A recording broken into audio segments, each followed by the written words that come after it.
Le 20 septembre 2007, dans la ville de Santa Cruz en Bolivie, Dieu parla au frère Zach et lui commanda d'appeler le peuple de la communauté missionnaire chrétienne internationale à une saison d'évangélisation, de gagnement des âmes et d'implantation des églises.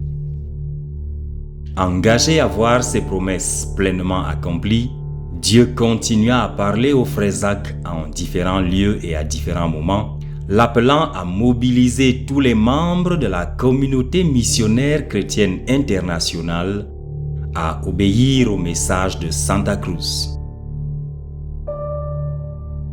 Ces prophéties, qui étaient respectivement reçues à Copenhague, à Nairobi, à Paris et à Londres entre novembre 2007 et mai 2008, sont encore valables aujourd'hui pour tous les membres de la communauté missionnaire chrétienne internationale. Dieu est encore à ce jour en train d'appeler chaque membre de la communauté missionnaire chrétienne internationale à se lever et à obéir avec un sens d'urgence à la prophétie de Santa Cruz.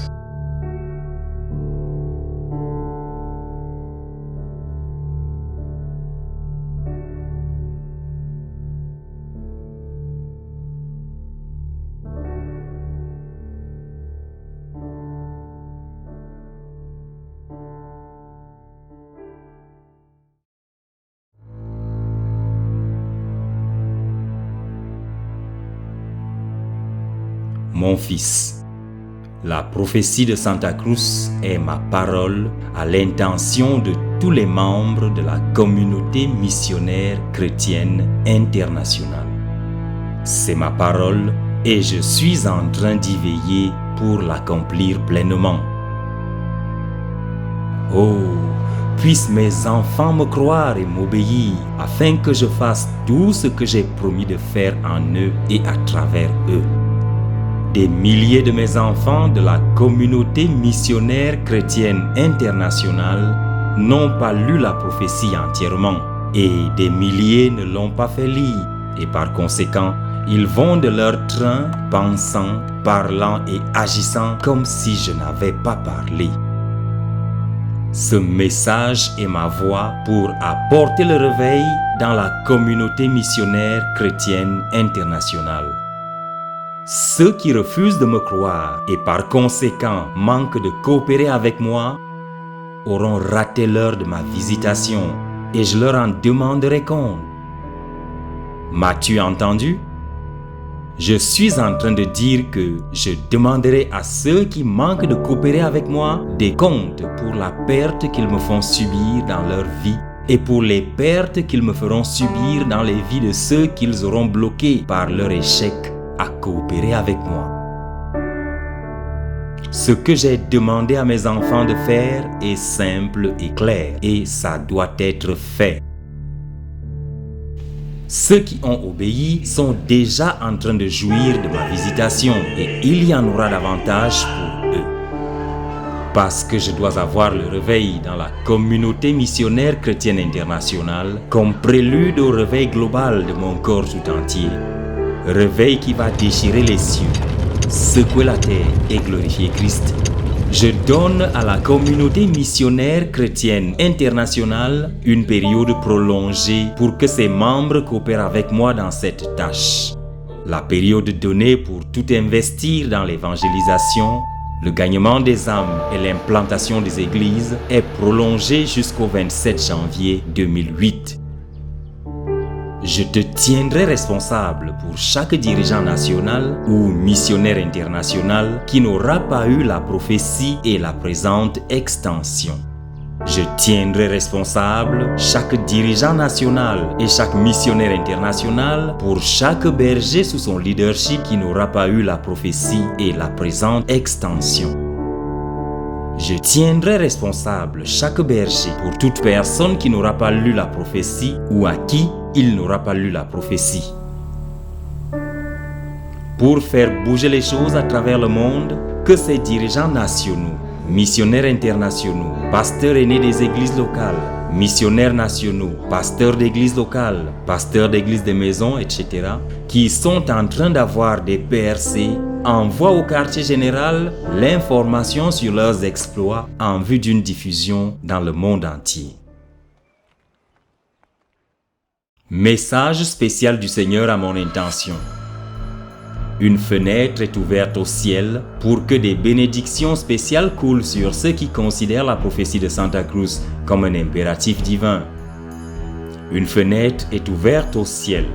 Je suis en train de me mouvoir pour bénir. Dépêchez-vous tous. Mon fils, une fenêtre est ouverte au ciel pour que des bénédictions spéciales coulent sur ceux qui considèrent la prophétie de Santa Cruz comme un impératif divin et sur leurs efforts d'évangélisation, de gagnement des âmes et d'implantation des églises. Parce que tout est ouvert au ciel pour bénir l'évangélisation, le gagnement des âmes et l'implantation des églises, ceux qui veulent bénéficier de ce qui est ainsi libéré du ciel doivent eux-mêmes se donner exclusivement à cette unique tâche. Ce n'est pas le moment de corriger les erreurs. Ce n'est pas le moment de poser de nouvelles fondations. Ce n'est pas le moment de former les dirigeants. Ce n'est pas le moment de chercher Dieu.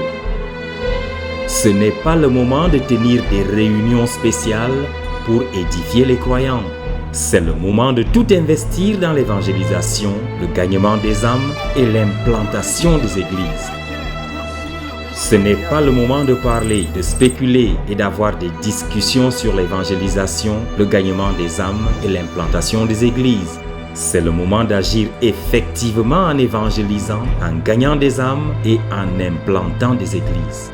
Je commande à chaque membre de la communauté missionnaire chrétienne internationale d'obéir à la prophétie de Santa Cruz, de continuer à mobiliser les gens à y obéir et de travailler à cela sans relâche. Le 27 janvier 2008, les dirigeants doivent envoyer leurs effectifs à ce jour-là au quartier général et alors l'année d'évangélisation, de gagnement des âmes et d'implantation des églises démarrera et se poursuivra jusqu'à la fin de l'année 2008. La prophétie de Santa Cruz est à nouveau rallongée jusqu'au 31 décembre 2008. L'année 2008 est l'année d'évangélisation, de gagnement des âmes et d'implantation des églises, le ciel étant ouvert sur la communauté missionnaire chrétienne internationale. Je déclare que l'année 2008 est une saison d'évangélisation, de gagnement des âmes et d'implantation des églises dans la communauté missionnaire chrétienne internationale. Cette saison devra se poursuivre encore et encore avec de courtes pauses de quelques jours, à l'instar de ce qui se produisait dans le passé lorsque des saisons d'évangélisation se tenaient de temps en temps. Comme je l'ai dit avant, ceci est ma voix pour le réveil dans la communauté missionnaire chrétienne internationale. Une chose qui se produira est que ceux qui se donnent de tout leur cœur à l'évangélisation, au gagnement des âmes et à l'implantation des églises commenceront à connaître la conviction du péché, la haine du péché, la confession du péché, l'abandon du péché, la sanctification, et seront remplis du Saint-Esprit dans les réunions d'évangélisation et aussi pendant leur sortie d'évangélisation. Le Saint-Esprit descendra sur certains alors qu'ils seront encore en train d'être baptisés. Le Saint-Esprit descendra sur d'autres alors qu'ils seront en train de se préparer à sortir pour évangéliser. Le Saint-Esprit descendra sur d'autres encore alors qu'ils se réuniront pour rendre grâce pour ceux qui viennent juste d'être gagnés à Christ. Le Saint-Esprit descendra en puissance sur des individus, sur des personnes se trouvant à 2, à 3, à 4, à 10, sur des églises de maisons entières, sur de grandes foules et ainsi de suite. Il y aura des signes, des prodiges et des miracles dans toutes les directions. Je ferai des prodiges parmi les enfants. Je ferai des prodiges parmi les jeunes et je ferai des prodiges parmi les adultes. Je visiterai toutes les classes. Je bénirai encore et mon esprit et ma puissance descendront sur les gens. Ils se tourneront ou seront tournés vers l'évangélisation, le gagnement des âmes et l'implantation des églises. Je sanctifierai, mais les gens seront saisis, non pas par la sanctification, mais par l'évangélisation, le gagnement des âmes et l'implantation des églises. Je donnerai le réveil, mais les gens seront saisis, non pas par le réveil, mais par l'évangélisation, le gagnement des âmes et l'implantation des églises. Je ferai que des signes, des prodiges et des miracles soient produits. Mais les gens ne seront pas saisis par les signes, les prodiges et les miracles, mais plutôt par l'évangélisation, le gagnement des âmes et l'implantation des églises. Je commande à tous les membres de la communauté missionnaire chrétienne internationale d'investir leur tout dans cette seule direction. Et d'ici la fin du mois de décembre 2008, il y aura des croyants en masse dans l'œuvre et tous les croyants ne m'aimeront pas seulement de tout leur cœur, mais ils seront chauds au rouge de Saint-Esprit et de feu.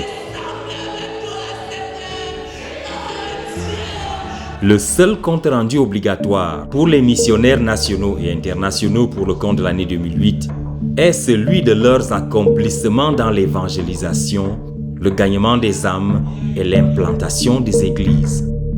Ils peuvent y inclure d'autres aspects s'ils le veulent, mais ces comptes rendus doivent être écrits et transmis avec le temps investi en tant qu'individu dans l'évangélisation, le gagnement des âmes et l'implantation des églises, ainsi que la croissance générale des effectifs dans leur œuvre mois après mois. Une fenêtre est ouverte au ciel pour donner à chaque membre de la communauté missionnaire chrétienne internationale son temps de visitation divine et la visitation divine du mouvement tout entier. Jeûne et prie pour que ni le mouvement dans sa totalité, ni les individus qui en font partie ne ratent la grâce de Dieu à cause de l'incrédulité, d'un cœur froid vis-à-vis de Dieu, de la paresse, de l'indulgence, des soucis du monde, de la peur de l'échec ou de la distraction. Une fenêtre est ouverte au ciel. Je suis en train de me mouvoir pour bénir. Dépêchez-vous tous. Message spécial du Seigneur à mon intention. Des églises ayant de grands, de très grands, de très très grands effectifs. Un impératif dans la communauté missionnaire chrétienne internationale.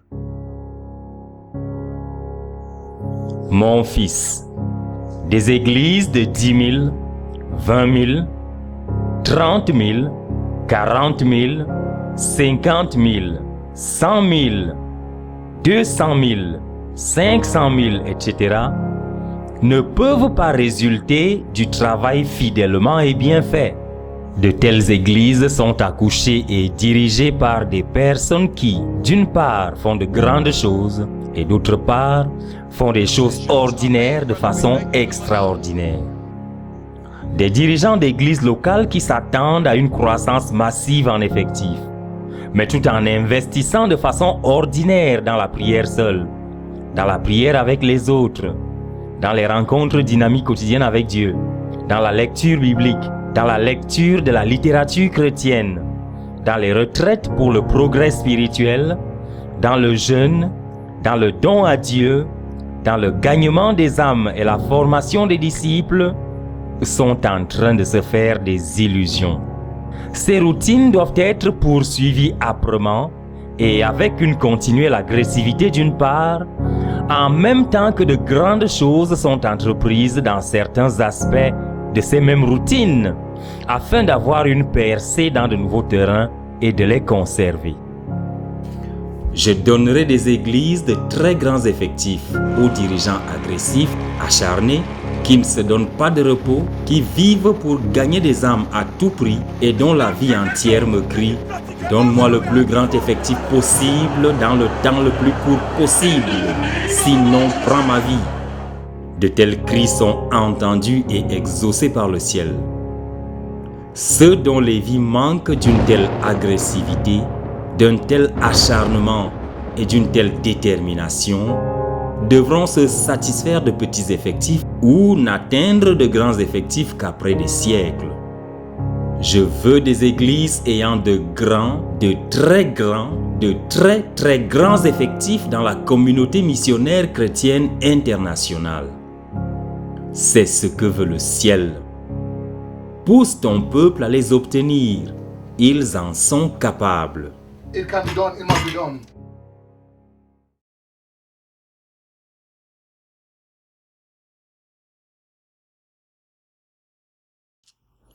Message spécial du Seigneur à mon intention.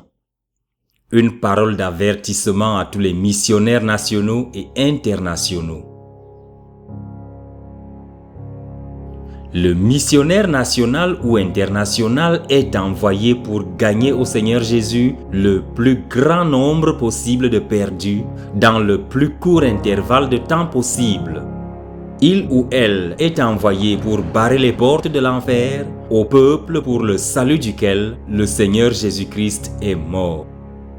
Il ou elle est envoyé pour ouvrir les portes du ciel au peuple pour qui le sang du Seigneur fut répandu. Le missionnaire national ou international est appelé à travailler au salut des perdus le matin, l'après-midi, le soir et la nuit, et à porter le plus de fruits qui demeurent en nombre toujours croissant dans des localités dont le nombre ne cesse d'augmenter. Pour cela, j'ai fait une provision au septuple dans l'œuvre achevée du Seigneur Jésus. La vie radicale dans la nouvelle naissance, la vie d'abandon absolu, la vie de sanctification, c'est-à-dire libération du péché, libération de l'amour du monde, libération de l'amour des choses qui sont dans le monde, libération de la vie du moi et de l'amour du moi, et libération de l'amour de la célébrité. La vie revêtue de la puissance d'en haut, la vie de prière, la vie de jeûne et la vie de travail extrêmement dur pour le salut de ceux qui périraient s'ils n'étaient pas immédiatement sauvés. Le missionnaire a besoin de vivre dans la puissance générée par la vie et l'expérience au septuple énoncé plus haut, et il portera sans cesse du fruit dans sa vie. Quiconque est déficient dans l'un quelconque des éléments cités plus haut a choisi d'être déficient, car j'ai donné mon tout à ceux que j'ai envoyés pour œuvrer pour moi. Comme sa divine puissance nous a donné tout ce qui contribue à la vie et à la piété, au moyen de la connaissance de celui qui nous a appelés par sa propre gloire et par sa vertu. 2 Pierre chapitre 1 verset 3. Pour gagner le plus grand nombre possible d'âmes qui demeurent dans le temps le plus court possible, l'unique exigence non négociable est le revêtement de la puissance d'en haut. La dotation de la puissance d'en haut permettra aux missionnaires de gagner et de garder plus d'âmes en une semaine qu'il ou elle n'a gagné de lui-même ou d'elle-même en 5 ans. Il est interdit de continuer, sans être oint, à faire quoi que ce soit pour ceux qui sont en train de périr. Ce serait essayer de faire avec la chair ce que seule la puissance du Saint-Esprit peut faire. J'avais interdit aux apôtres et aux 72 de faire œuvre de gagnement des âmes sans cette onction. Matthieu, chapitre 16, versets 17 à 20, Luc, chapitre 24, versets 47 à 49, Actes, chapitre 1, versets 4 à 8. Ils avaient été spécialement sélectionnés par l'agneau. Ils avaient été spécialement formés par lui. Ils s'étaient totalement abandonnés. Marc chapitre 1 verset 14 à 20, Marc chapitre 10 verset 28. Ils avaient été sanctifiés dans une certaine mesure. Jean chapitre 13 verset 10. Ils avaient le pouvoir de guérir les malades et de chasser les démons. Luc chapitre 9 verset 1 à 2, Luc chapitre 10 verset 17 à 19. Cependant, ils avaient besoin de la puissance d'en haut pour gagner le plus grand nombre possible de perdus qui devaient demeurer et dans la période de temps la plus courte possible. Lorsque cette puissance descendit sur eux, en un jour, Le jour même où la puissance descendit sur eux, 3000 personnes furent sauvées et toutes les 3000 demeurèrent. Et cela continua ainsi encore et encore jusqu'à ce qu'ils furent plus de 5000 hommes, femmes et enfants exclus dans une courte période de temps. Les disciples et les autres investirent 10 jours à préparer leur cœur en prière pour faire descendre le Saint-Esprit. Lorsque leurs cœurs furent prêts à être remplis et à être utilisés selon les termes et les conditions du Saint-Esprit, il descendit sur chacun d'eux et ce fut un jour nouveau et ils devinrent un peuple nouveau. Ils furent tous remplis du Saint-Esprit et ils rendirent tous témoignage dans la puissance du Saint-Esprit et ils produisirent du fruit qui demeure dans la puissance du Saint-Esprit. Chaque missionnaire qui veut produire du fruit qui demeure en abondance doit être rempli de la puissance d'en haut et continuer à être rempli de la puissance d'en haut de manière croissante et sans cesse. Un tel missionnaire sera alors utilisé pour gagner les perdus en dizaines, en centaines et en milliers dans un court intervalle de temps et les âmes gagnées demeureront. Les disciples prirent 10 jours pour se préparer. Que chaque missionnaire qui veut désespérément et sincèrement être rempli du Saint-Esprit à tout prix se retire pour 10 jours et déracine toutes les idoles de son cœur. Lorsque la dernière idole aura quitté le cœur, je remplirai immédiatement le missionnaire en question et il ou elle saura sans l'ombre d'un doute que le Saint-Esprit est descendu sur lui ou sur elle. Lorsque le Saint-Esprit sera ainsi descendu sur lui ou sur elle, ce missionnaire devra alors se disposer à rendre témoignage dans la puissance du Saint-Esprit et il y aura une moisson grande et croissante qui résultera de son labeur du matin, de l'après-midi, du soir et de la nuit dans l'évangélisation, le gagnement des âmes et l'implantation des églises, accompagné de signes, de prodiges, de miracles et de persécutions. Si le missionnaire demeure dans l'abandon absolu, marchant dans la sainteté et l'obéissance, priant, jeûnant et cherchant le Seigneur, et s'investissant lui-même ou elle-même dans l'évangélisation, le gagnement des âmes et l'implantation des églises, de manière toujours croissante, l'onction demeurera et augmentera, et le fruit augmentera et demeurera. L'onction sur le missionnaire diminuera et s'éteindra éventuellement si il ou elle permet à une idole ou à davantage d'idoles de revenir dans le cœur et d'y rester. Le Saint-Esprit et son pouvoir de gagner au Seigneur des âmes qui demeurent est donné pleinement à ceux qui lui obéissent totalement dans tout ce qu'ils savent et dans tout ce qu'il leur a commandé de faire. Lorsque l'on abandonne l'obéissance totale, la plénitude du Saint-Esprit et la plénitude de puissance sont également abandonnées et perdues.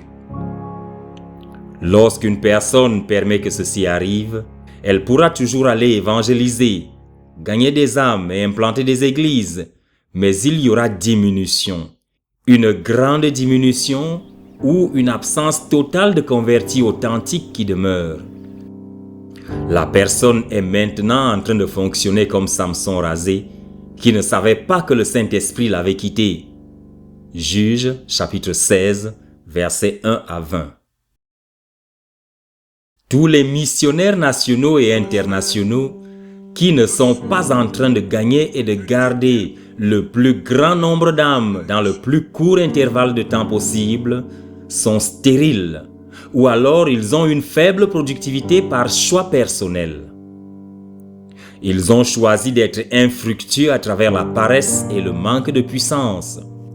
Ils ont en fait démissionné en tant que missionnaires.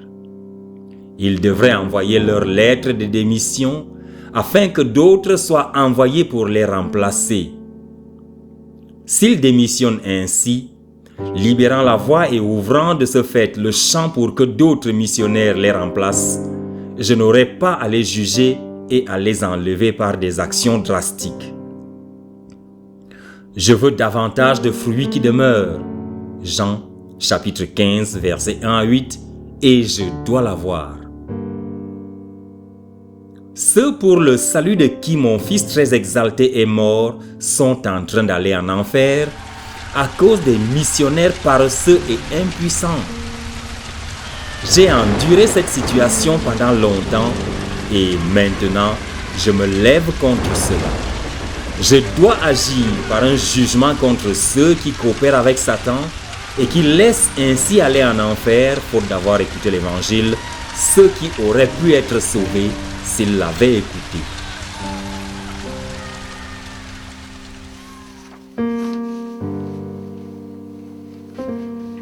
Father, we plead in the name of Jesus. We plead in the name of Jesus that you write these things on the hearts of the brethren. We plead, oh God, that the Holy Spirit will speak to hearts at the depth of the hearts of God, that they may live whole